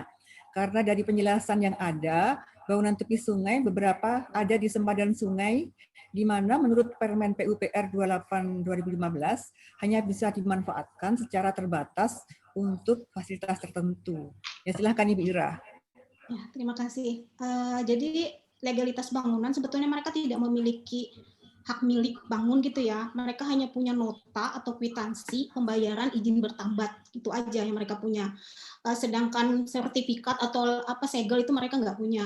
Nah, karena rumah apung ini sangat sedikit gitu ya, dan itu sedang kita ajukan juga sebagai bagian dari artefak budaya gitu ya, semoga diterima. Ini dari Kota Pusaka kita mengajukan supaya ini tetap dipertahankan gitu ya, tidak ada penggusuran dan pemindahan. Nah, jadi legalitasnya itu sementara tetap dilindungi pemerintah daerah ya, karena tidak ada bangunan baru, karena cuma ada itu sisa satu Kota Banjarmasin tertinggal 17 rumah lanting lagi, jadi 19 yang baru. Ada di Pulau Bromo atau di Mantuil itu ada 4 musi dagang semuanya, kemudian ada 13 di Pasar Lama daerah Kampung Sasilangan tadi. Jadi mereka boleh tetap tinggal, boleh tetap berada di sana, bahkan pemerintah daerah membantu perbaikannya, menambahkan pengapungnya juga. Tidak ada pelarangan sih, atau tidak ada tidak ada disuruh pindah penggusuran gitu ya. Kan itu tadi terbatas nih kita punya rumah lanting gitu. Malah pemerintah daerah sangat mendambakan ada bertambah kampung, ingin menjadikan salah satu kampung terapung untuk khusus wisata gitu. Ada resort, ada retail perdagangan, juga penjualan untuk souvenir gitu. Rencana ke depannya seperti itu. Jadi untuk yang ada tetap dipertahankan, dibantu juga untuk penguatannya. Itu aja. Ya, baik. Terima kasih Wira atas penjelasannya. Ya, saya lanjut ke pertanyaan Pak Abdul Manan. Ya, untuk semua pemateri, ya Ibu Ira, Ibu Naida, Ibu Sari ini ya. Nanti kalau ada waktu Pak Sarwadi juga bisa menjelaskan kembali. Nah, untuk ketiga pemateri dulu ini. Dalam rangka transformasi arsitektur tradisional ke arsitektur vernakular di atas air, bagaimana konsep transformasi material kayu jika kayu tidak bisa digunakan lagi ke material lain? Maksudnya kalau kayu nggak bisa digunakan lagi, maka bagaimana transformasi ke material lain dari segi kenyamanan dan kebiasaan masyarakat di atas air? Ya, silakan. Siapa dulu ini? Ibu Ira, Ibu Naida, Ibu Sari. Berurutan saja, jadi Ibu Ira, silakan. Untuk yang sudah sangat terbatas itu kalau rumah terapung itu memang untuk pengapungnya ya, jadi sangat sulit sekali dan mahal gitu. Ketika kita mendampingi pembangunan yang baru ini juga, untuk batang lokayu itu aja 3 buah batang lokayu untuk satu rumah lanting itu aja perlu izin yang sangat ketat, kemudian juga itu hampir sepertiga dari biaya bangunan yang 195 juta tadi hanya untuk pengapungnya gitu. Sedangkan untuk bagian dinding dan lantai tetap menggunakan ulin. Untuk sementara ini memang masih bisa gitu ya, masih bisa diupayakan gitu ya. Kalaupun diganti nanti dengan bahan tetap ada kayu tapi dengan kualitas yang di bawahnya gitu. Alhamdulillah di Kalimantan masih cukup gitu supaya kayunya. Untuk penggunaan bahan-bahan yang terbarukan lagi itu memang sebetulnya sudah pernah dicoba di rumah lanting itu, panas sebetulnya sekarang karena hawa panas dari sungai itu ya. Jadi ada yang sudah membangun dengan rumah beton gitu, dengan itu rumah bantaran sungai. Ada yang membangun dengan material menggunakan dindingnya pakai beton gitu ya, kemudian lantainya tetap dengan kayu. Itu mereka merasa ada malah kenyamanan kayak gitu. Ada ada unsur peningkatan kenyamanan gitu. Nah, sementara untuk penggunaan material yang lainnya terbarukan itu memang sangat diharapkan itu untuk penggunaan pengapungnya, walaupun biayanya sangat tinggi gitu ya. Itu tidak mungkin untuk hunian, mungkin lebih tepatnya kepada bangunan wisata gitu. Itu aja sih bayangan saya. Kalau bangunan-bangunan baru itu mungkin lebih penelitian lebih lanjut gitu ya, perlu dari segi penghawaan, dari segi pencahayaan dan kenyamanan di dalamnya gitu. Sementara ini saya belum mengetahui gitu, harapannya memang bisa digunakan pengganti kayu lagi gitu. Itu aja, Mbak. Ya, baik, terima kasih Ibu Ira. Lanjut Ibu Naida. Baik, terima kasih Bu. Jadi kalau di Danau Tempe, apakah material kayu bisa digantikan kalau itu tidak? Nah, selama ini yang ada di sana selama puluhan tahun ya, material yang dipakai itu ada 3, yaitu bambu sebagai material utama rakit, dan sepanjang rumah pengapung itu ada di sana belum pernah tergantikan oleh material seperti yang ada di di Kalimantan, kayu ulin, kemudian yang ada di Vietnam, Kamboja itu menggunakan drum plastik, drum dari seng, tapi di sana tidak, tetap material bambu ya. Kemudian dindingnya dari dulu hingga kini juga tetap menggunakan, ada yang menggunakan bambu yang dijalin, kemudian ada yang menggunakan papan, dan terakhir kebanyakan mereka mungkin karena bambu material kayu itu bisa lapuk, mereka banyak menggunakan seng, malah menggunakan seng sebagai dindingnya. Dan juga digunakan seng sebagai atapnya selain atap rumbia, karena atap rumbia itu berat ya, membebani struktur, sementara struktur yang ada di sana itu sederhana, jadi mereka lebih banyak menggunakan seng. Saya kira untuk penelitian untuk ke arah yang modern belum ada ya di sana, karena mereka memang tetap menjadi pemukiman tradisional, tidak ada pemukiman modern di sana, sehingga tetap mempertahankan bambu, kayu, seng. Begitu aja sih dari Danau Tempe, Bu. Iya, baik, terima kasih Ibu Naida. Ya, Ibu Sari, silakan. Terima kasih Ibu. Jadi kalau di suku Bajo, rumah huniannya itu kami bagi 3. Jadi yang berada di laut atau di perairan, mereka masih menggunakan bambu ya, bambu. Jadi dindingnya itu anyaman bambu juga. Kemudian atapnya itu atap dari pohon lontara. Itu sebagian besar menggunakan, tapi meskipun ada yang ditemukan juga menggunakan rumbia. Kemudian yang ada di hunian yang ada di pasang surut air laut, mereka rata-rata menggunakan minim kayu ya, jadi juga menggunakan bambu, bahkan ada yang menggunakan beton untuk tiangnya. Meskipun tetap ada akses perahu atau sampan yang bisa lewat di bawah rumah. Itu. Jadi seperti itu ada 2 zona hunian. Jadi ada rumah yang ada di perairan dan ada hunian yang berdasarkan pasang surut air laut. Demikian Ibu. Terima kasih. Baik, ya, baik, terima kasih Bu Sari. Ya, demikian tadi ya Pak Abdul Manan oleh 3 pemateri. Saya lanjut ke pertanyaan Pak Edward Sarif. Ya, ini apresiasi. Kemudian pertanyaannya, berkembangnya permukiman di atas air umumnya dipengaruhi oleh keterkaitan pada air dan aspek solidaritas masyarakatnya. Apakah ada perbedaan pola permukiman ataupun transformasi bentuk ketika dipengaruhi oleh keterkaitan pada air dan ketika dipengaruhi oleh solidaritas masyarakat? Ini ditujukan ke 3 pemateri ya, ini dari kasus sungai, kasus danau, dan kasus teluk. Ya, silahkan Ibu-Ibu, saya persilahkan Ibu Ira duluan. Ya, terima kasih. Jadi kalau boleh saya pahami di sini mungkin solidaritas yang dimaksud ini apakah kekerabatan ya atau hubungan kekeluargaan ya? Atau sepertinya itu ya, bukan solidaritas dalam gotong royong gitu ya, bukan ya? Oke. Berarti ya. Nah, memang salah satu faktor pembentuk pola permukiman di tepian sungai itu adalah kekerabatan atau faktor kekeluargaan, dan yang kedua adalah keterikatan terhadap air. Sehingga jika dia sudah tidak ada keterikatan, sudah tidak ada hubungan yang dengan sungai, itu akan berbeda pola dan bentuknya. Nah, kalau di sini uniknya lagi adalah kekerabatan atau kekeluargaan itu sangat menentukan, bahkan di sini terjadinya gang, kampung-kampung, itu terjadinya karena hubungan kekeluargaan. Bahkan lapisan-lapisan bangunan pada tepian sungai itu masing-masing punya hubungan kekeluargaan. Ada anaknya nanti menikah, dibangun lagi rumah di belakangnya, titiannya dipanjangin, kemudian aksesnya ke batang atau ke air servis dermaga tambat itu juga ditambah lagi aksesnya, seperti itu. Ya, sangat menentukan keterikatan pada sungai dan keterikatan atau hubungan kekeluargaan, kerabatan itu sangat mempengaruhi, sehingga pasti akan berbeda jika itu sudah tidak ada lagi pada masyarakat tersebut. Demikian. Baik, Ibu Ira. Silakan Ibu Naida, lanjut. Baik, terima kasih pertanyaannya Pak Edward, sangat bagus sekali ya. Jadi apa hubungan antara keterkaitan air dengan aspek solidaritas atau hubungan kekerabatan terhadap bentuk rumah ya. Jadi saya mulai dari aspek keterikatan terhadap air. Karena adanya keterikatan terhadap air, sehingga masyarakat bermukim di pemukiman mengapung itu.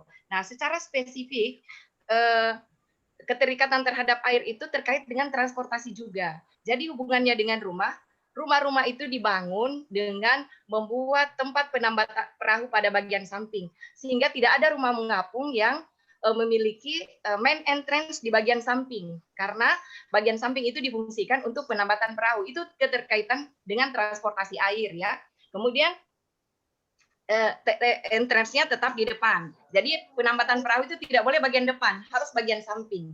Sehingga itu tadi penempatan entrance itu pada rumah itu terkait dengan keterkaitannya dengan air, transportasi air. Kemudian terhadap pada bagian belakang ya, pada bagian belakang, karena keterkaitannya dengan air itu sehingga rumah di bagian belakang itu difungsikan semaksimal mungkin untuk proses produksi. Kalau mungkin rumah di daratan, proses produksi itu bisa dilakukan di bawah rumah, di samping rumah, atau kita mencari lahan lain. Tetapi karena ini keterkaitannya dengan air, sehingga dia memanfaatkan bagian belakang rumah itu secara maksimal untuk memproduksi ikan. Misalnya mengerjakan ikan, mengeringkan ikan, transaksi dengan penjual-penjual lain juga dilakukan di bagian belakang. Kemudian di bagian dalamnya dalam hubungannya dengan kondisi sosial ya, kondisi sosial.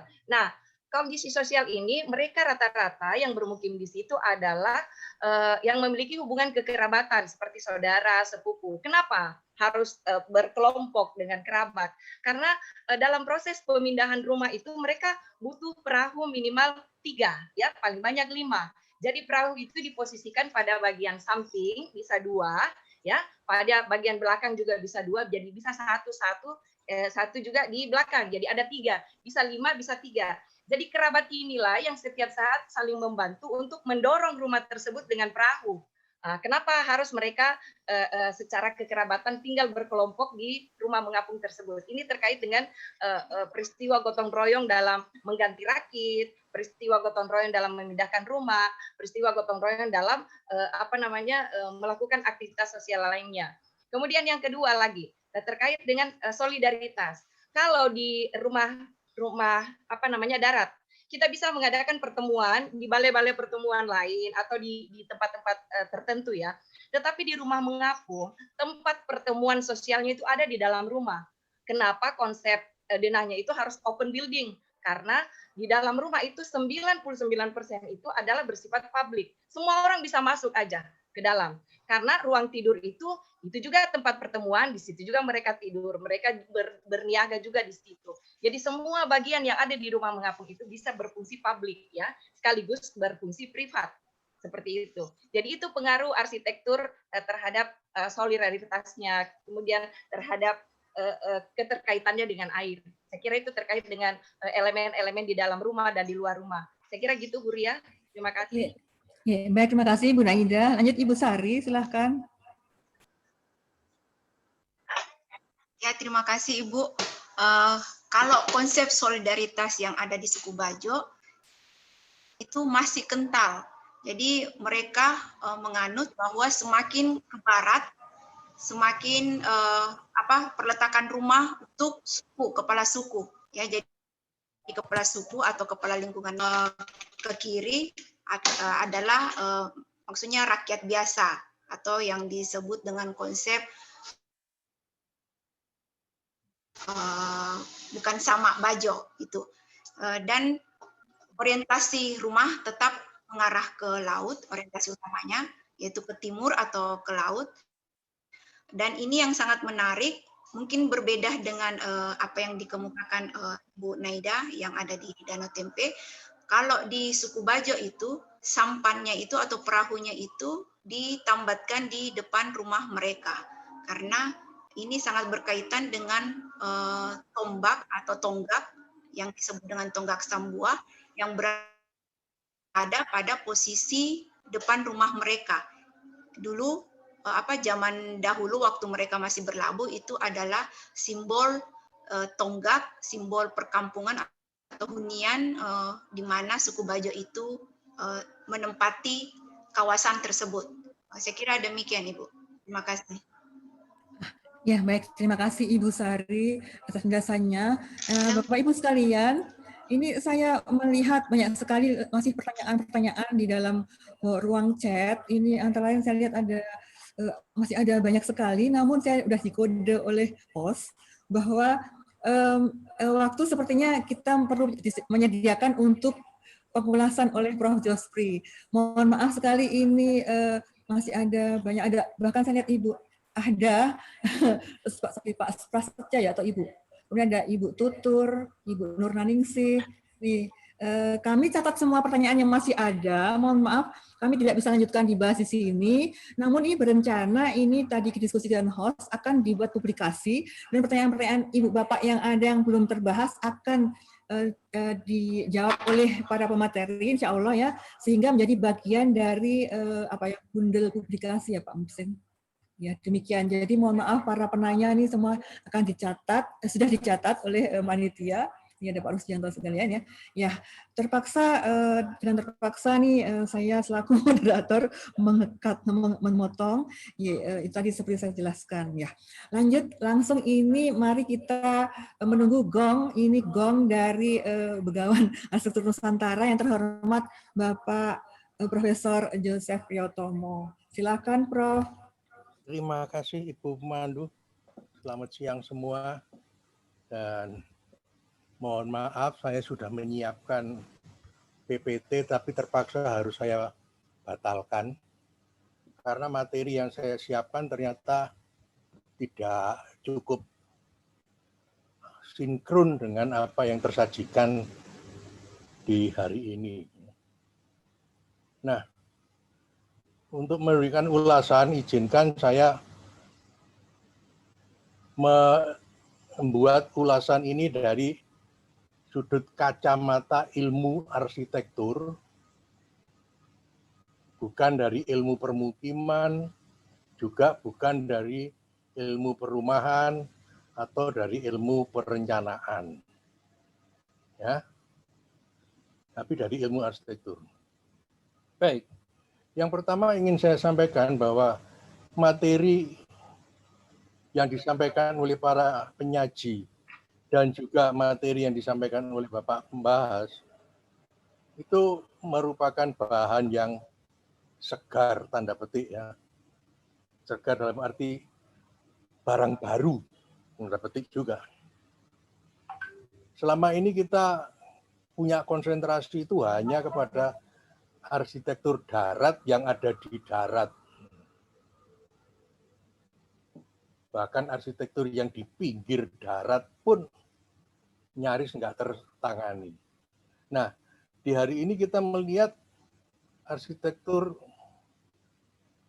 yang di pinggir sungai, arsitektur yang di danau, arsitektur yang di teluk.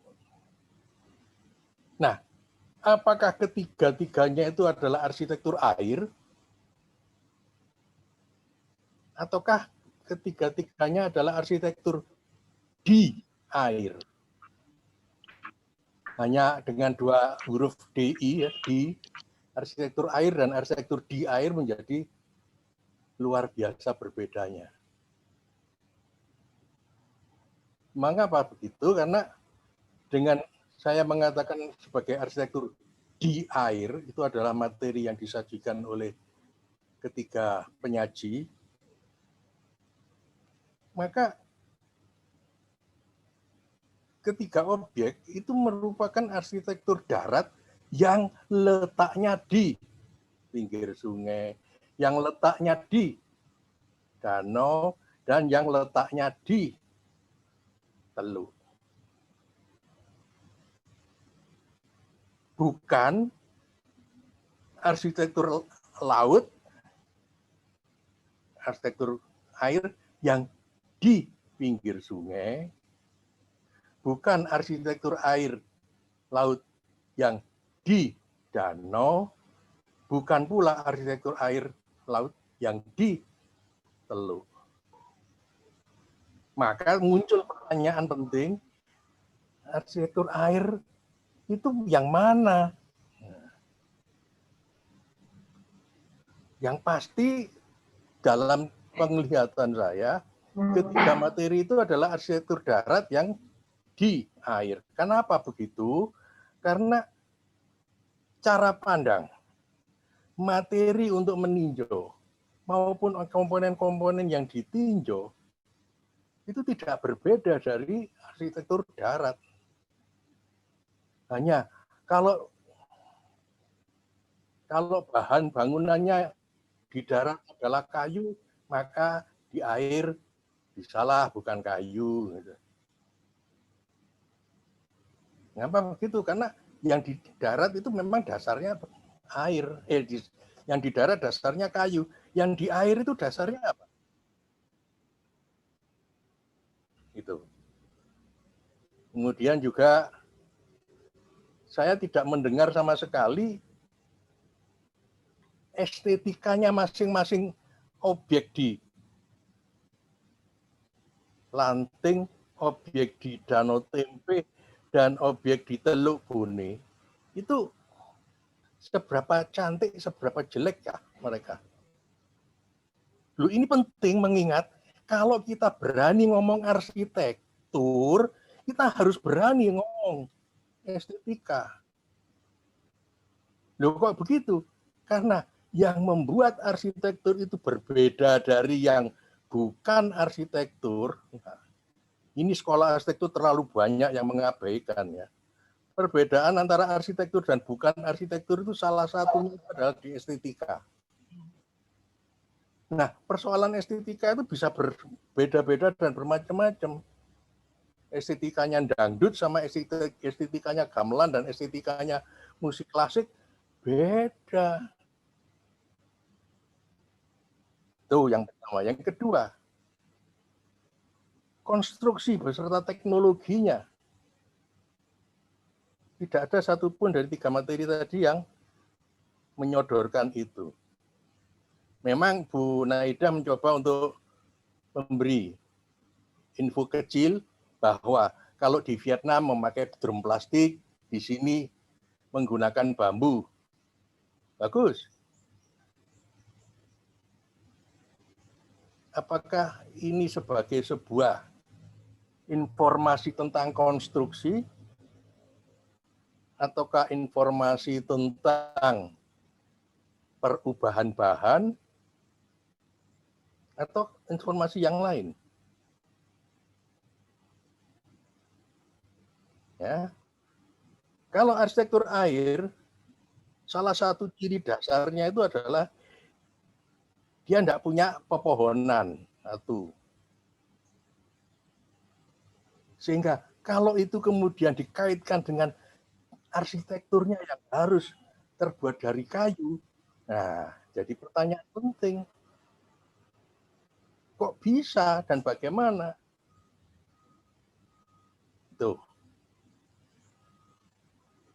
Nah, mengapa kita masih terlalu kuat berpikir dengan arsitektur darat, walaupun yang kita tangani adalah arsitektur yang di air, atau nanti akan ketemu juga dengan arsitektur air. Penyebab utamanya itu adalah karena kita ini terlalu, sekali lagi ya, kita ini terlalu menghambakan diri kita ke arsitektur dan budaya Eropa. Eropa itu sebuah daratan, dan daratan ini menjadi satu dengan Afrika. Sehingga makhluk pertama yang diciptakan Tuhan yang berada di Afrika itu sampai ke Eropa dengan berjalan kaki. Kemudian berada di Eropa seumur-umur sampai dengan hari ini praktis tidak punya kenalan yang namanya air atau lautan. Ini berbeda dari Nusantara kita ini. Tidak mungkin sampai di Jawa kalau tidak lewat air. Nah, diprotes. Tidak bisa, dulu itu ada yang namanya Sundaland, Sahulen, ya. Bahwa antara Kalimantan dengan Malaysia itu dulunya daratan, kan? Karena itu orang bisa jalan-jalan ke situ. Ya, mungkin ya. Mungkin ya. Tapi kan tidak. Nyatanya sekarang itu menjadi air. yang lebih fatal lagi adalah Nusantara kita ini dianggap asal-usulnya adalah manusia-manusia yang dari daratan Asia, dari benua Asia daratan. Kemudian untuk beberapa waktu menyeberang laut sampailah di Nusantara. Ini alam berpikir dan teori yang sedemikian hebatnya mempengaruhi pemikiran-pemikiran kita. Karena memang ini berpikirnya orang-orang Eropa yang nggak pernah mengenal lautan. 2 tahun terakhir ini, Lembaga Ilmu Pengetahuan Indonesia memunculkan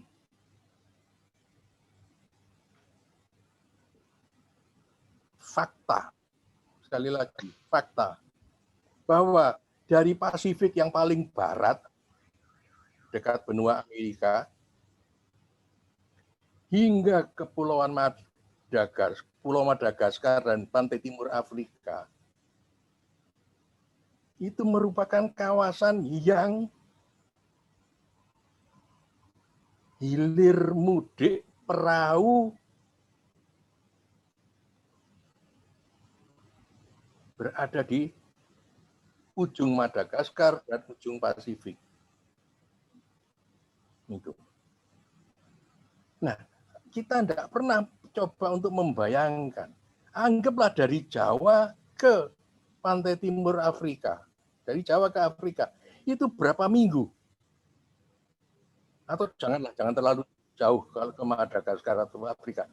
Dari Surabaya ke Makassar pakai perahu berapa hari? Permulaan tahun 90-an, 80-an, permulaan 80-an, saya pernah membawa rombongan mahasiswa ISTS melakukan kuliah kerja lapangan di Toraja. Itu pengalaman yang menarik. Karena apa? Itu merupakan perjalanan yang mencakup perjalanan darat, laut, udara. Gitu loh. Berangkat pesawat dari Surabaya ke Makassar pakai pesawat.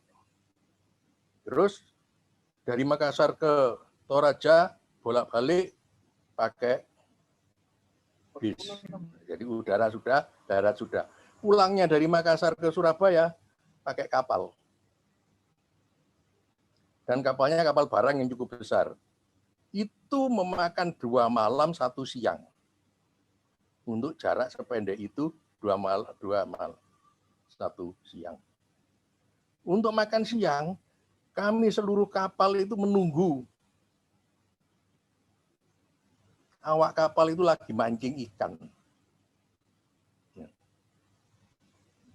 Itu tahun 1980. Kalau kita mundur sampai permulaan abad Masehi, bisakah kita bayangkan logistiknya bagaimana? Perahunya bagaimana? Dan itu adalah gerakan Afrika Pasifik yang rutin. Dan praktis tidak disentuh oleh Eropa. Karena apa?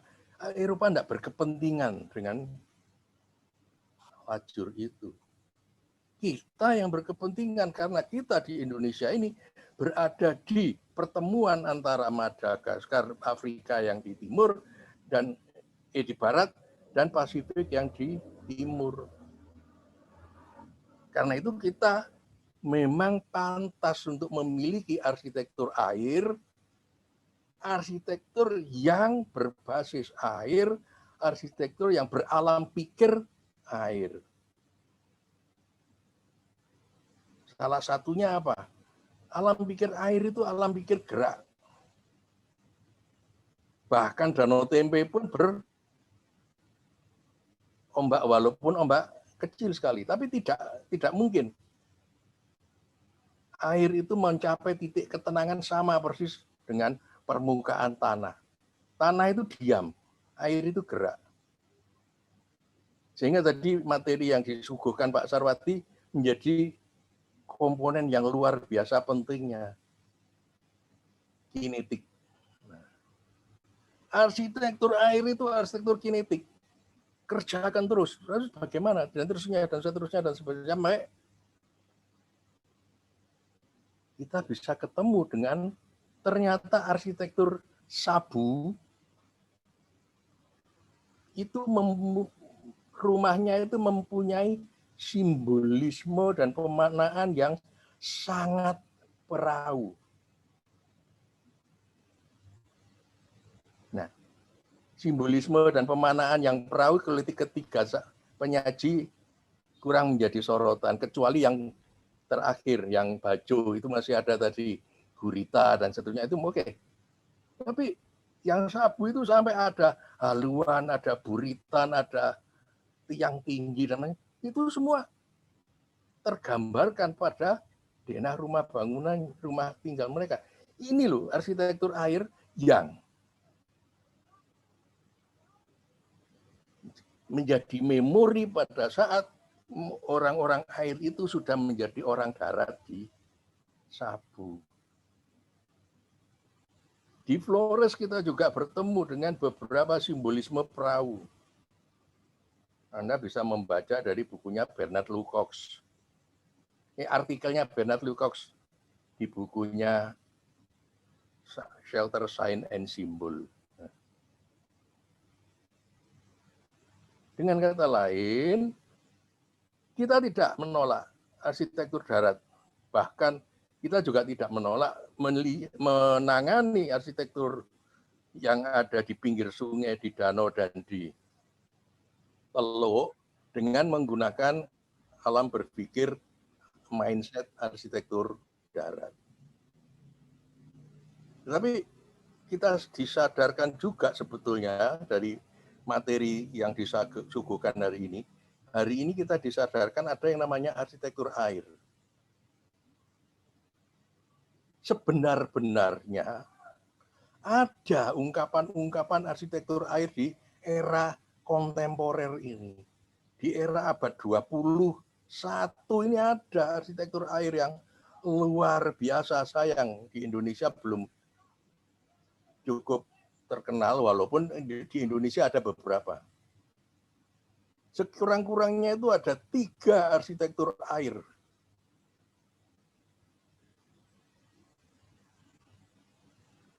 Yang bahkan para star kita, Zaha Hadid, Frank Gehry, nggak menyentuhnya. Ketiga arsitektur air yang benar-benar berupa bangunan di air. Yang pertama itu adalah kapal induk, kapal perang. Karena kapal induk itu berisi puluhan pesawat terbang, ribuan awak kapal. Sehingga kalau 1 atau 2 kampung itu bukan apa-apa kalau ditandingkan dengan kapal induk. Loh, kapal induk ini loh, permukiman ribuan orang. Juga ribuan orang itu adalah hotel terapung.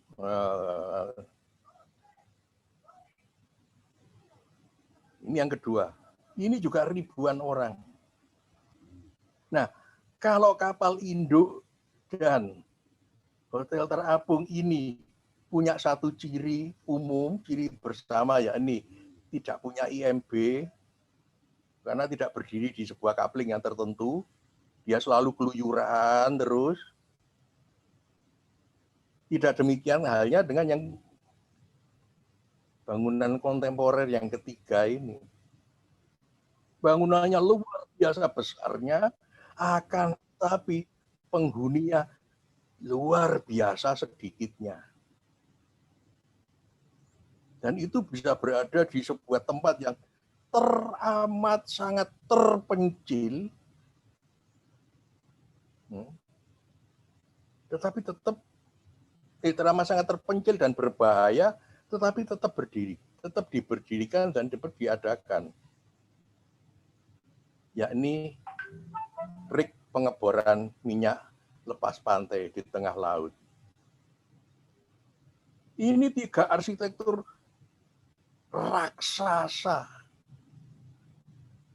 yang tidak pernah disentuh oleh orang-orang arsitektur, tetapi disentuh oleh para naval architect, para arsitek perkapalan.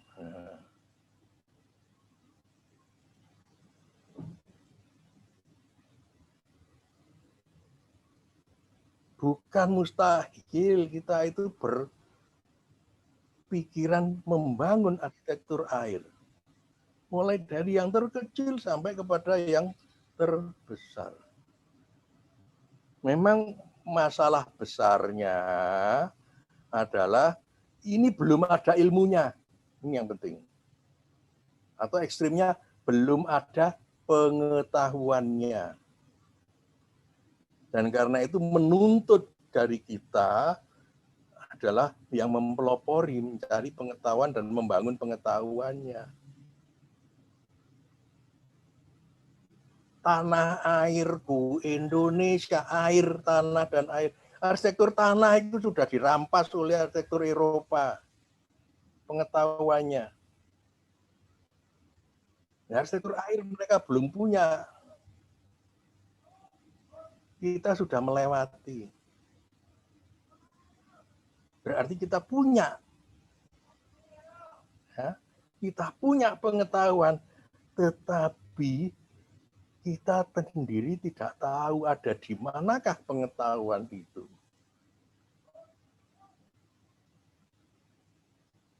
Melalui penjelajahan arsitektur Sabu, kita punya kesempatan. Melalui daerah Bulukumba yang ahli bikin perahu, kita punya kesempatan untuk mempelajari perahu yang bagaimana di masa silam itu yang mampu mengangkut banyak orang, yang mampu berlayar dari Madagaskar sampai Pasifik. Bahkan melalui Bajo, kita juga punya kesempatan untuk membangun pengetahuan arsitektur air. Tetapi jangan bertanya kepada masyarakat Bajo pertanyaan-pertanyaan yang dipakai oleh orang arsitektur darat. Orientasinya mana, Pak? Lu jangan ngomong gitu. Pak, bintang itu buat apa ya, Pak? Loh. Mereka menggunakan bintang itu sebagai titik orientasi. Memang bisa saja mereka tidak banyak paham lagi karena sudah zaman modern. Tetapi zaman dulunya, dari Taiwan bisa sampai ke Sulawesi itu karena menggunakan bintang. Itu. Nah, satu demi satu, sedikit demi sedikit, asal kita mau, kita bisa bangun. Dan saya sebetulnya sangat bermimpi Universitas Hasanuddin bisa menjadi sumbernya. Karena apa? Di Universitas Hasanuddin itu kita bisa punya akses yang cukup erat dengan masyarakat Bajo dan masyarakat Bugis. Di Nusantara kita yang namanya Bajo dan Bugis itu adalah pengembara. Arsitektur mereka itu arsitektur pengembaraan, makanya bentukan Bugis itu dari Aceh sampai Papua bisa kita ketemukan. Tapi celakanya kita sendiri malu mengakui itu sebagai karya bangsa. Sehingga Malaysia sudah mengklaim Bugis style sebagai salah satu stylenya Malaysia. Kita kan masih menempatkannya sebagai tradisional. Kita menempatkannya sebagai vernakular. Belum sebagai style.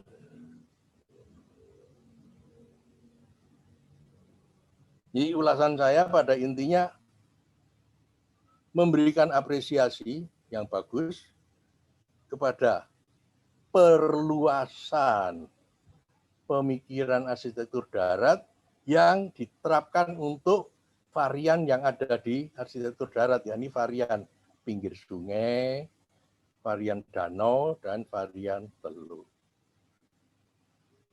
Yang kedua, intinya saya mencoba untuk mengingatkan, kalau kita ngomong arsitektur air, itu tidak sama dengan arsitektur di air. Yang saya sebutkan dengan ketiga varian arsitektur darat itu adalah arsitektur di air, belum arsitektur air. Kita punya kesempatan besar untuk membangun pengetahuan arsitektur air. Di mana kita mau, kita bisa menghasilkan. Kita mampu, tapi jarang sekali kita ini punya kemauan. Kemampuan ada, kemauan itu yang enggak ada. Itu yang bisa saya sampaikan. Dan satu catatan kecil. Tadi berkenaan dengan bahan bangunan. Itu korban arsitektur tradisional itu kayak begitu itu loh. Selalu berhadapan dengan pertanyaan, dulu dari kayu, sekarang kayu jadi mahal, terus gimana? Dulu rumbia, sekarang kok semuanya serba seng, bagaimana? Loh, yang tanya itu orang-orang arsitektur. Pertanyaannya itu juga pertanyaan arsitektur. Lu kok nggak bisa jawab itu loh.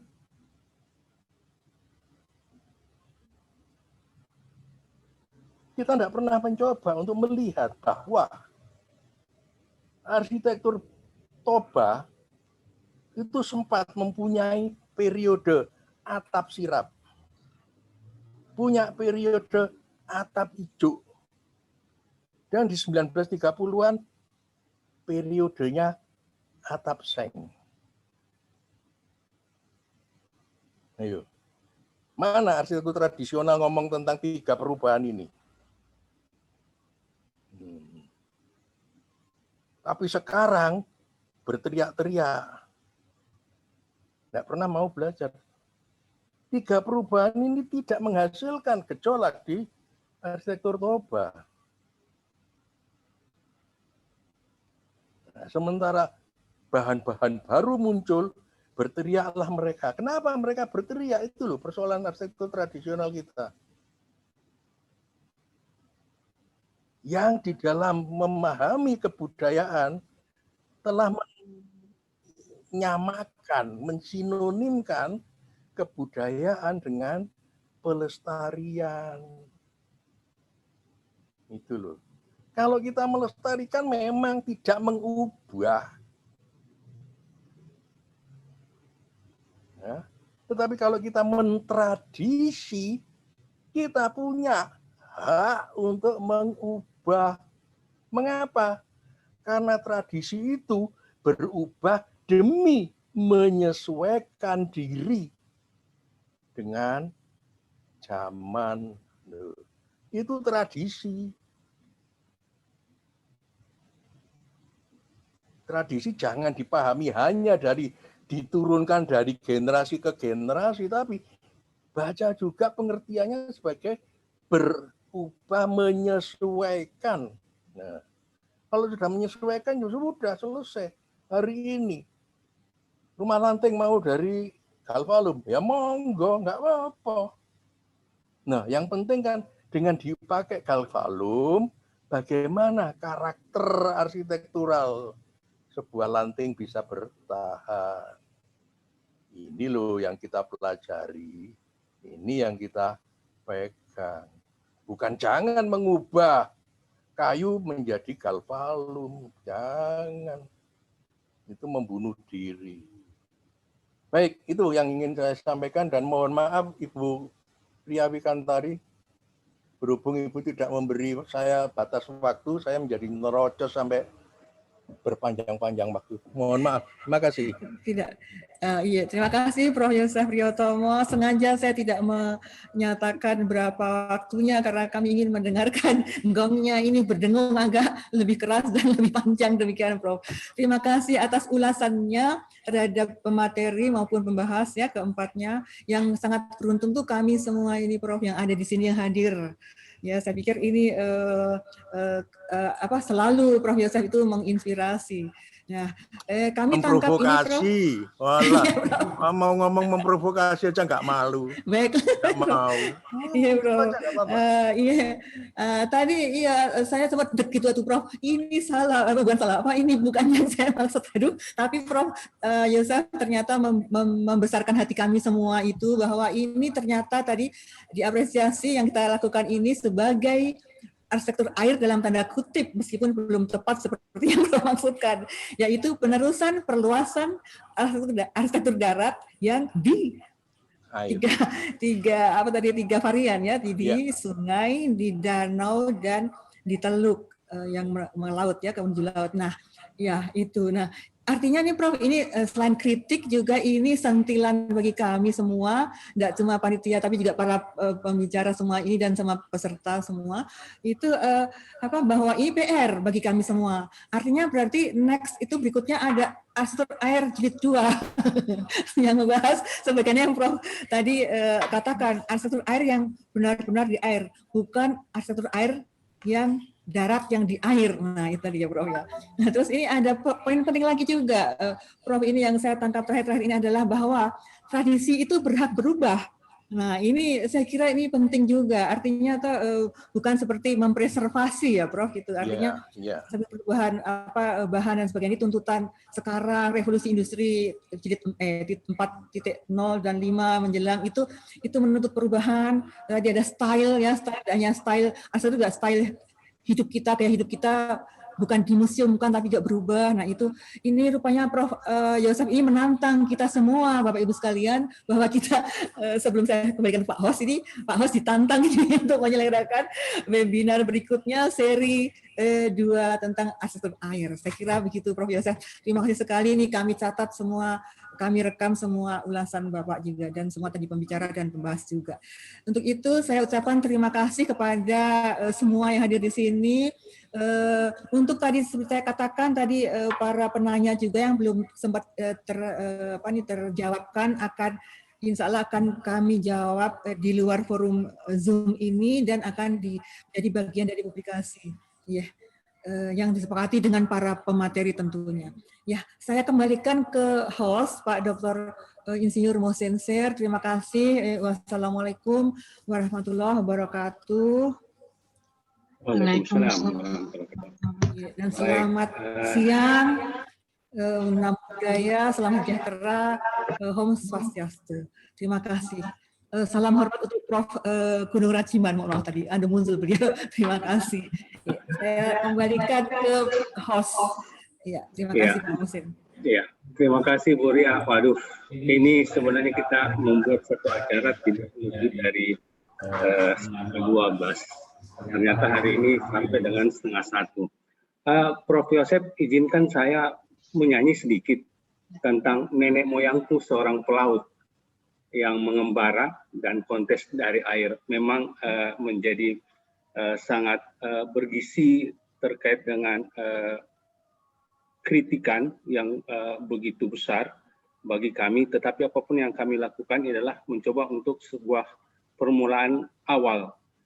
Kami mencoba untuk menabrak saja, kita tampilkan semua apa yang ada. Justru itulah kami meminta sebenarnya Bapak Prof. Yosef untuk bisa memberikan kami arahan yang semaksimal mungkin untuk dapat memberikan pengertian tentang arsitektur air itu yang bagaimana sebenarnya. Nah, hari ini memang kami mencoba menabrak itu dulu. Apapun hasilnya, kita sudah berusaha untuk memulai awal bahwa meskipun ini kita tetap masih membicarakan mindset arsitektur darat yang kemudian ditarik media air di sungai, media air di danau, dan media air di pesisir pantai atau di pantai, tetapi itu sudah mencoba untuk memberikan sedikit masukan-masukan tentang bagaimana sebenarnya arsitektur air tersebut. Dan memang ini menjadi kemarin saya justru berharap PPT-nya Prof. Yosef terbuka, meskipun itu nanti tertabrak satu dengan yang lainnya juga tidak ada persoalan, karena kita kan pasti terbuka dengan pemikiran-pemikiran tertentu. Baik, nah sebelum itu saya umumkan bahwa hasil akhir hari ini memang masih banyak pertanyaan-pertanyaan yang kami belum bahas, tetapi insya Allah apapun hasilnya hari ini, kami mencoba untuk membuat sebuah rangkuman dalam bentuk buku. Nanti insya Allah mudah-mudahan ini bisa terwujud. Dan kami sebutkan kemarin sebenarnya, maaf Prof, minta izin untuk menggunakan provokasi yang bunga teratai arsitektur air Indonesia, bukan bunga rampai, karena bunga rampai itu ada di darat. Nah, kita mencoba membuat bunga teratai arsitektur air Indonesia 2020. Dan ini saya meminta kepada Bapak dan Ibu yang memang mau mencoba untuk berpartisipasi dalam membentuk pengetahuan arsitektur air.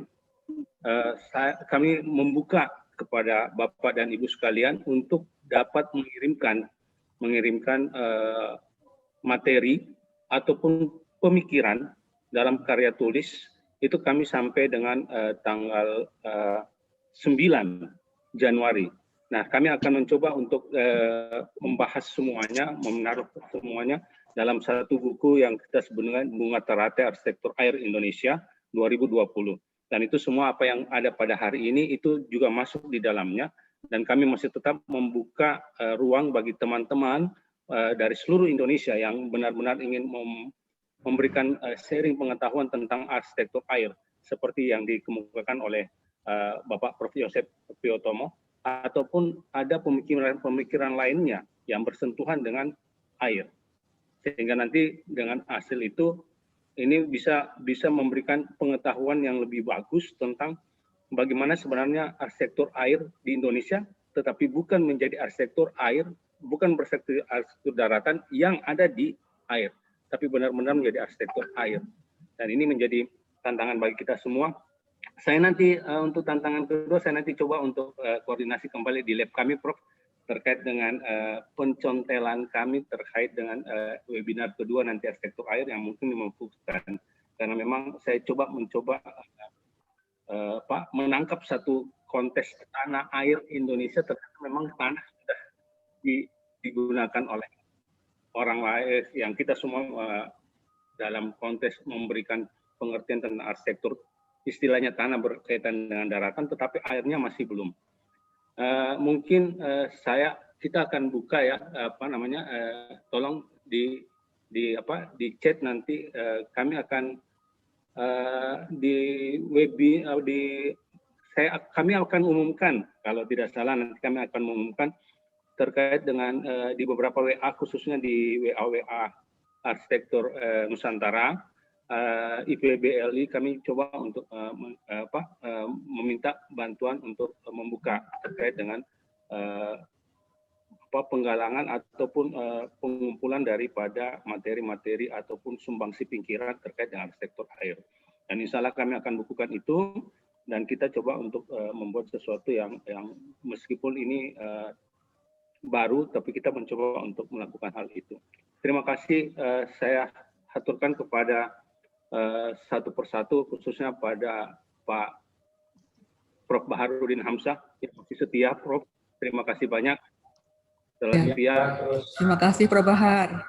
Ya, terus Pak Ahmad Sarwadi, terima kasih Pak sudah mau bergabung dengan kami berbagi. Terima kasih sekali lagi. Terima kasih. Ibu Iram Tayani, terima kasih Bu. Ibu memang punya karakter yang sangat bagus khusus pada daerah pantai. Ibu Naida Naim, terima kasih terkait bagaimana berarsitektur darat yang berada di air di Danau Tempe, dan Ibu Sariana, terima kasih. Dan terkhusus terima kasih banyak buat, saya panggil Mbah lah, Mbah Yosef Priyotomo, matur suwun nggih Pak De. Terima kasih banyak atas segala kritikan dan saran yang sangat membangun. Pak Kadep, terima kasih. Saya lihat sini banyak profesor, saya tidak bisa sebut satu persatu. Ada Pak Nangto juga. Dengan demikian, nanti kami akan umumkan kembali terkait dengan penggalangan atau pembentukan buku bunga rampak, bunga teratai. Ayo, nggak rampai lagi.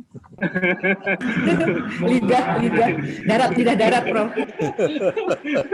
Bunga teratai Arsitektur Air Indonesia 2020. Insya Allah kami akan buat itu dan mudah-mudahan bisa kami terbitkan pada pertengahan Februari 2021. Insya Allah. Itu kami janji. Insya Allah mudah-mudahan semua. Terima kasih Bapak dan Ibu sekalian atas partisipasinya. Dengan ucapan Alhamdulillah, webinar Arsitektur Air 2020 mungkin seri pertama, insya Allah mungkin ada seri keduanya. Dalam hal ini, selamat siang, salam sejahtera buat kita semua, Om Santiasi Ami Budaya, salam kebajikan dan tetap jaga semangat, sehat selalu.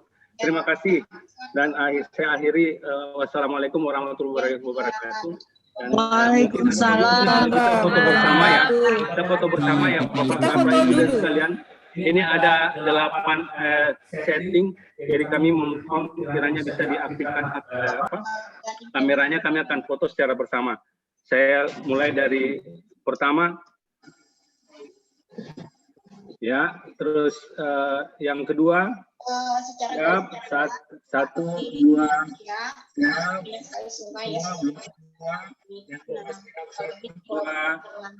3, yang keempat, ya, 1, Kota Seribu Sungai, 2, Banjarmasin mendapatkan 3, yang keempat, 1, 2, 3, yang kelima, 1, 2, 3, pasang muka yang terbaik, yang keenam, yang ketujuh, 1, 2, 3, dan yang ke-8, 1, 2, 3. Terima kasih semuanya. Salam sehat untuk kita semua. Mudah-mudahan apa yang kami sampaikan ini bermanfaat bagi kita semua. Maaf. Amin. Mohon maaf. Ya, mohon maaf. Assalamualaikum warahmatullahi wabarakatuh. Waalaikumsalam.